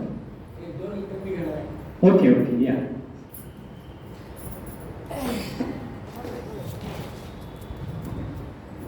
क्षमा करा, वेळ खूप झाली आहे। मध्यंतरी 2-3 कार्यक्रमाला येऊ शकत होते की मला खंत आहे। विशेष आनंदाची बाब म्हणजे आपल्यापैकी बहुतेक लोकांना माहिती आहे, आता हा जो कार्यक्रम चालू आहे आपला 2011 पासून अविरतपणे चालू आहे आणि ह्याचं सर्वात मोठं श्रेय किंवा याचं संयोजन श्री अनंत कदम यांनी केलेलं आहे। तर याची नोंद घेऊन निलंग्याच्या सामाजिक कार्यकर्त्यांनी त्यांना जीवन गौरव हा पुरस्कार दिलेला आहे। मला याच्यापूर्वी अजून एक सूचना आपल्या एका गोष्टी नोंद करायची आहे। आज ज्या आपल्या वक्त्या आणल्या आहेत आदरणीय बहानू सुरभीजी, तर विशेष म्हणजे त्यांचा आणि आपल्या उद्गीचा अतिशय जवळचा संबंध आहे। यांचे सासरे हुतात्मा भाई श्यामलाजी चिचुलूक भाऊ होते। ज्या हुतात्मा श्यामलाजीच्या नावावर शिक्षण संस्था चालते त्या संस्थेचे ते सदस्य होते आणि एक आदरणीय व्यक्तिमत्व होतं। हैदराबादच्या हिंदी महाविद्यालयाचे ते प्राचार्य होते। मला वाटतं प्रदीप दत्तजी आणि यांचा विवाह होण्यापूर्वी मी त्यांच्या घरी अनेक वेळा गेलो, कदाचित त्यांना माहीतच झालं। तर माझ्या जीवनामध्ये ज्या ज्या आदरणीय व्यक्ती आल्या त्यापैकी मी आदरणीय कैलासवासी प्राचार्य कृष्णजींना मी समजतो एक आदर्श अशा प्रकारचे एक व्यक्तिमत्व होतं। तर आपल्या सर्वांना याची माहिती असावी आणि विशेष म्हणजे हुतात्मा भाई श्यामलाजीचं चरित्र त्यांनी लिहिलेलं आहे, जे आज उपलब्ध नाही। दुर्भाग्य, आम्ही खूप प्रयत्न केला, ते आउट ऑफ प्रिंट आहे। आता पुढचा जो मुख्य विषय आहे, आपले अनंत कदम यांचा जो सत्कार झाला आहे तो अतिशय आपल्या सर्वांच्यासाठी गौरवास्पद आहे असं मी सांगतो। तर या ठिकाणी नाही परिचयाचा प्रश्न नाही आहे, सगळ्यांना माहिती आहे, मी नवीन काही सांगत नाही, वेळ घेत नाही। तर माझ्यातर्फे मला खूप आनंद झाला म्हणून मी माझ्यातर्फे आज अनंत कदमचा सत्कार करणार आहे। पहा, माणसाला पराजय कधी सहन होत नाही, परंतु शिष्याने जर समजा गुरुचा पराजय केला तर त्या गुरुला याच्यापेक्षा आनंद प्राप्त होऊ शकत नाही। माझे शिष्य, माझे विद्यार्थी अनंत कदम यांनी खूप मोठ्या अशा प्रकारचं कार्य सुरू केलं आहे। आपल्या उद्गेच्या या 42 वेळेमध्ये फार मोठा सिंहाचा वाटा आहे। वास्तविक पाहता अनंत कदमची नोकरी असताना आणि महिन्यातून 2 वेळा हा कार्यक्रम आखणं म्हणजे पोलखेड नाही। संत तुकारामाच्या शब्दात सांगायचं म्हणजे बोलता सोपे वाटे, करणे करणं फार अवघड असतं। तर हे अतिशय कठीण काम यांनी आपल्या हातात घेतलं आहे, त्यासाठी तुम्ही आम्ही सर्वांनी यांना बळ द्यायचं आहे। त्या दृष्टीने मी संक्षिप्त अशा मी अनंत कदमचा या ठिकाणी सत्कार करतो, त्यांनी माझा सत्कार स्वीकारावा। आपला आशीर्वाद आहे।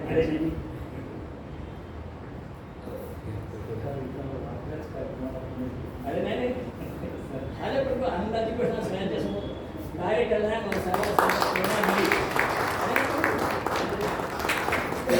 हे महत्त्वाचं आहे।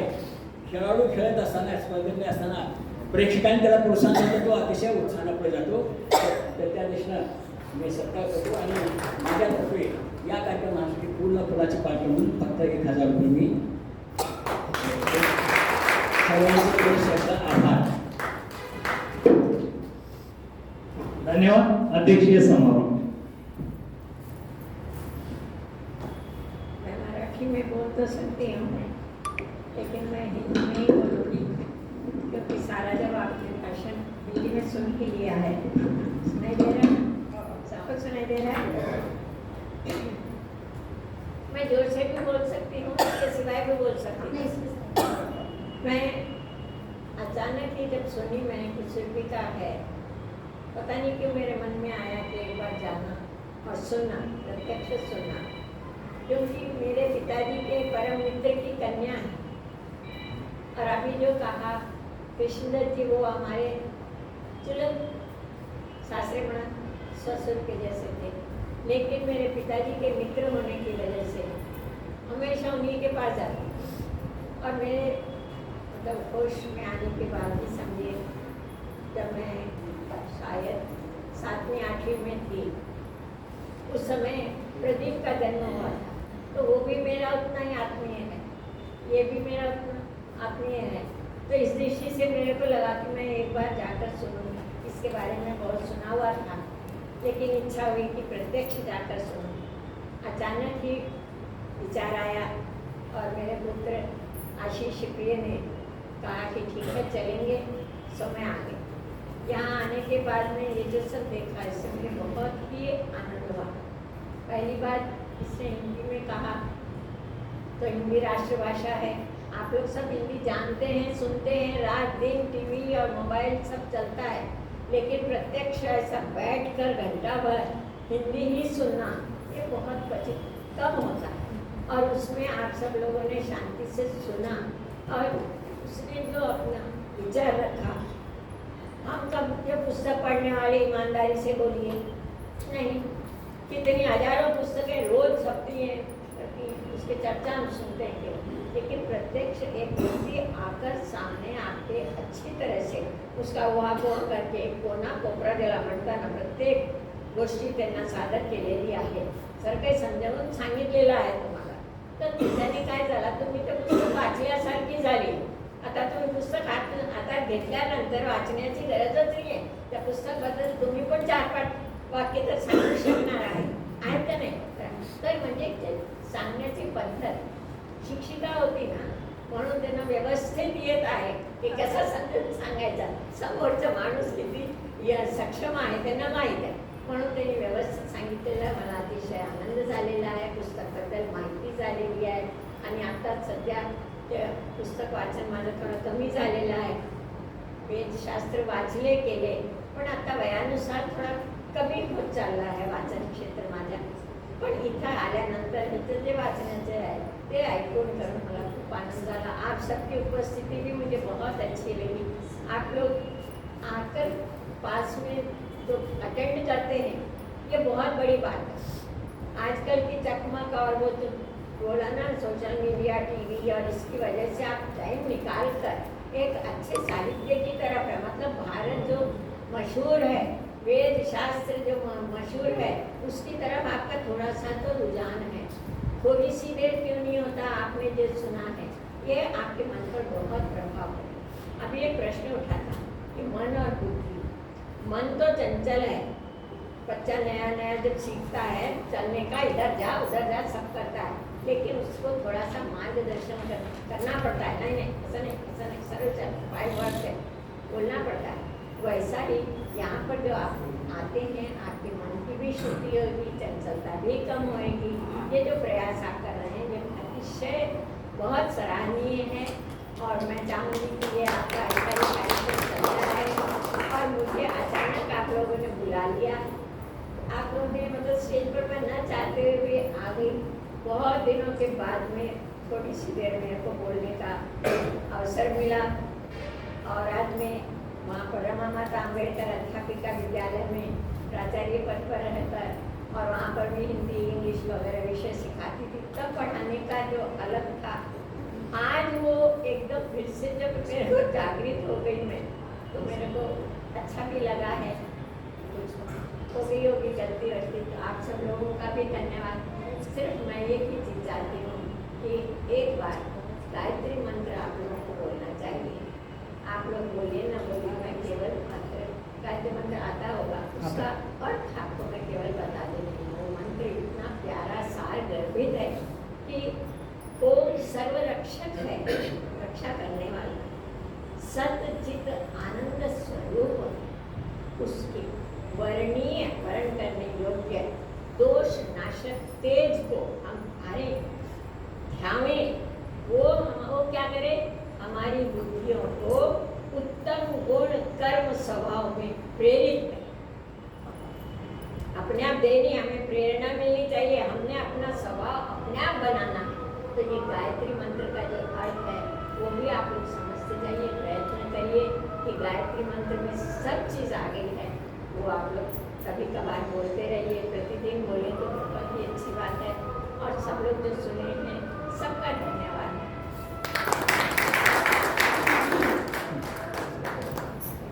धन्यवाद। या कार्यक्रमाचा आभार दोघांकडनं मानलं जाणार आहे। पहिल्यांदा कुमार आदित्य जाधव हा मानेल, त्यानंतर पुन्हा दुसरा एक आभार आपल्या इथं मानला जाणार आहे। अगोदर आदित्य जाधव।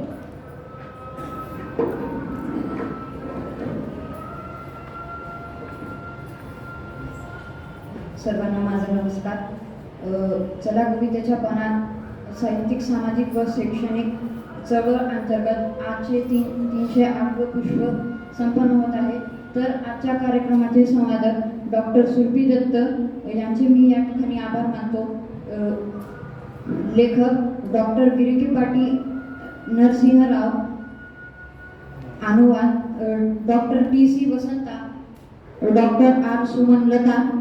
या कार्यक्रमाचे अध्यक्ष श्रीमती आर. मधुश्री सदाविजय यांचेही मी या ठिकाणी आभार मानतो। तर आजच्या साहित्यिक कृतीचे नाव सागर सर। धन्यवाद। धन्यवाद। याला चांगल्या पद्धतीनं पुढच्या बारला मानता यावं याच्यासाठी हे रिहर्सल होती। मी आदरणीय ज्योतिताई डोळे यांना विनंती करतोय की आपण आभार मानू। महिला दिनाचा कार्यक्रम आहे, तेव्हा कसा झाला हे महिला सांगू शकते।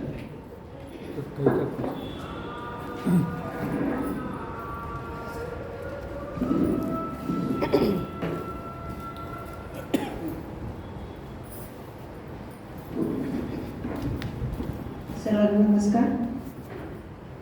चला कवितेच्या बनात साहित्यिक, सामाजिक, शैक्षणिक, सांस्कृतिक चळवळ वाचक संवाद 308 याच्या संवादक डॉक्टर सुरभी दत्त, दिल्ली, उपप्राचार्य हिंदी महाविद्यालय हैदराबाद। या एक मिनिट ताई, थोडं सॉरी माफी आभार मानण्यापूर्वी आपल्याला ताईंची कविता ऐकायची राहिलेली आहे, डॉक्टर सुरभी दत्त। तेव्हा थोडंसं विनंती करतो सुरभी दत्त जी को कि आप आपकी एक रचना सुनाइए। जी जी नहीं अभी नहीं, इसलिए रुका दिया मैंने जी क्योंकि हमारा काम अधूरा रह गया, सुनना है आपको अभी। हाँ।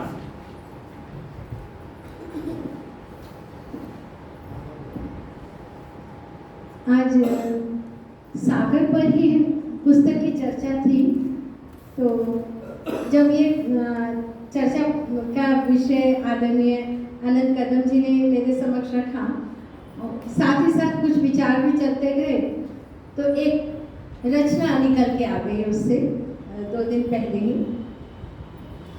आपके समक्ष। पूरब से उगने का विश्वास देकर पश्चिम में सूरज है जाकर ढले। पूरब से उगने का विश्वास देकर पश्चिम में सूरज है जाकर ढले। शांत है सागर और लहरें तरंगित, शांत है सागर और लहरें तरंगित। लाली अरुण से है मिलने गले, लाली अरुण से मिलने हैं चले। टकरा के शिखर से है बादल बरसते, टकरा के शिखर से है बादल बरसते। जल्दी से मिलने देखो जलधर चले। 7 समुंदर प्राणी पार जो जाए, 7 समुंदर प्राणी पार जो जाए। चैन पाए घर की अपनी छाव तले। नीर सिंधु हम सब कहते हैं खारा, नीर सिंधु हम सब कहते हैं खारा। जीव रतन पर्णी सब इसमें फले। गहरा जितना गंभीर उतना है जल्दी, गहरा जितना गंभीर उतना है जल्दी। हंस ज्ञानी जन चुगते गुण उसके भले। बहती नदियाँ देखो नदीश दिशा को, बहती नदियाँ देखो नदीश दिशा को। मिलने प्रभु को जिनसे सृष्टि संभले, मिलने प्रभु को जिनसे सृष्टि संभले।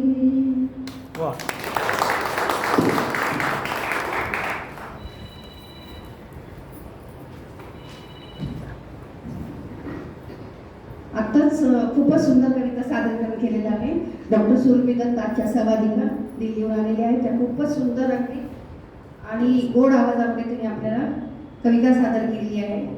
ही कविता सादरीकरणाबद्दल त्यांची अत्यंत आभारी आहे. त्यांनी आपल्या साहित्यिक कृती सागर आणि सोल या साहित्यिक कृतीवर उत्तमरित्या संवाद साधलेला आहे.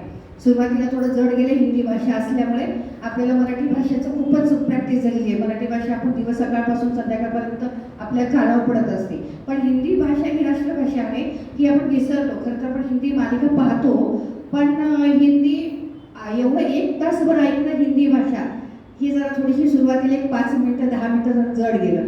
मग नंतर आपोआप थोडं 10-15 मिनिटांनी आपण ती आपल्या याच्यामध्ये आली, गजालीत आली. मग सुंदर प्रकारे त्यांनी सांगितलं. आणि ह्या सागर सोल ह्याच्यामध्ये त्यांनी संवाद साधताना मनाचा प्रकार खूप सुंदर सांगितला. आणि तरंग ही काव्य म्हणजे सागरमधली तरंग ही व्यथा कशी, आपली मनाची व्यथा ही कशी मांडते. तरंग ही कथा म्हणजे सुंदररित्या त्यांनी मनाची व्यथाही मांडते, परत आनंद झालेली सुद्धा ती भावना ती व्यक्त करते कवीच्या माध्यमात ह्याच्यामध्ये. ती कवीला सुद्धा म्हणते तरंग ही की भारत मातेला सुद्धा म्हणते की तू काळजी करू नको. म्हणजे कवीला सांगते की भारत माता तू काळजी करू नको, की दुःख पण येत असतात आणि सुख पण येतं, सुखानंतर दुःख येतं, दुःखानंतर सुख येतं. हे पण ती सुंदर तरंग लाटा वगैरे ह्याप्रमाणे त्यांनी अति उत्तमरित्या त्याची कविता सादर केलेली आहे. आणि स्वातंत्र्य मिळालेल्याचा इतिहास, परत स्वातंत्र्यानंतरचा इतिहास, त्याच्या आधीचा इतिहास कवीने अगदी उत्तमरित्या मांडलेले आहे. आणि त्याचं सादरीकरण म्हणजे त्याचं प्रेझेंटेशन, त्याचं सांगणं 1 तासामध्ये 1 ते 1 वाजून जवळपास 1 तासामध्ये त्यांनी आपल्याला खूप संक्षिप्तरित्याने आपल्याला समजावून सांगितलेलं आहे. याबद्दल त्यांची मी मनपूर्वक आभार मानते. आपण परत एकदा ह्यांना बोलावून परत एकदा अजून एकदा ऐकूया.